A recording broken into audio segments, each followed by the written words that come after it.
ಶ್ರೀ ದುರ್ಗಾ ಪರಮೇಶ್ವರಿ ಪ್ರಸನ್ನ ಅಲ್ಲೆಲ್ಲೇ ಒಂದು ತಿಂಡಿ ಗಾಡಿ ಕಣ್ಣಿಗೆ ಬಿತ್ತು ನೋಡಿ. ದಂಪತಿಗಳಿದ್ದಾರೆ.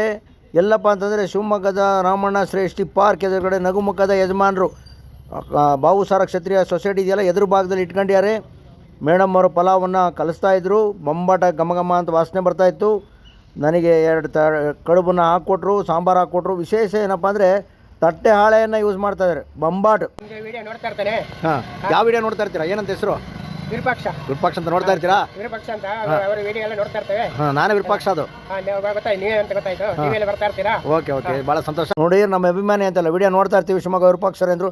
ಎಂಥ ಆನಂದ ರೀ ಇಂಥ ಅಭಿಮಾನಿಗಳು ಸಿಕ್ಕಾಗ. ಕಂಡಿಡಿದ್ರಲ್ಲ, ಅದನ್ನು ಹೇಳ್ಬೇಕು ಕಣ್ರಿ. ಹಾಂ, ಯಜಮಾನ್ರೆ ತಮ್ಮ ಹೆಸರೇನು? ಶ್ರೀನಿವಾಸ್ ಭಟ್ ಅವರು ಎಷ್ಟು ವರ್ಷದಿಂದ ಮಾಡ್ತಾ ಇದ್ದೀರಾ? 25 ವರ್ಷದಿಂದ ಮಾಡ್ತೇವೆ. ಏನೇನು ಮಾಡ್ತೀರಿ? ಯಾವ ಥರ ಇಡ್ಲಿ? ದೋಸೆ, ಪಲಾವ್. ಯಾವ ಥರ ಇಡ್ಲಿ? ಲೋಟ ಇಡ್ಲಿ. ಹಾಂ, ಇದು ಯಾವುದೋ ಸೌತೆಕಾಯಿ ಇಡ್ಲಿ ಇದ್ರಿ? ಹಾಂ, ಕಾಯಿಪಟ್ಟು, ಪಟ್ಟು, ದೋಸೆ, ಪಲಾವು, ಮತ್ತೆ ಪಕೋಡ, ಉದ್ದಿನೊಡೆ, ಗೋಳಿಬಜೆ, ಮೆಣಸಿನಕಾಯಿ. ಎಲ್ಲ ಥರದ ಐಟಮ್ ಮಾಡ್ತೀರಾ? ನಾನು ಶಿವಮೊಗ್ಗ ವಿರೂಪಾಕ್ಷ ಅಂತೇಳಿ. ನಾನು ಕಣ್ಣಿಗೆ ಬಿದ್ದೇ ನೀವು ಇಷ್ಟು ದಿವಸ ನನಗೆ. ಹೌದಾ? ನಾನು ಕಣ್ಣಿಗೆ ಬಿದ್ದಿಲ್ಲಲ್ಲ. ಇವರು ನಮ್ಮ ಮೆಣಸಿನಕಾಯಿ ಶೆಟ್ರಿಗೆ ಮಾತ್ರ ಗೊತ್ತು ನನಗೆ.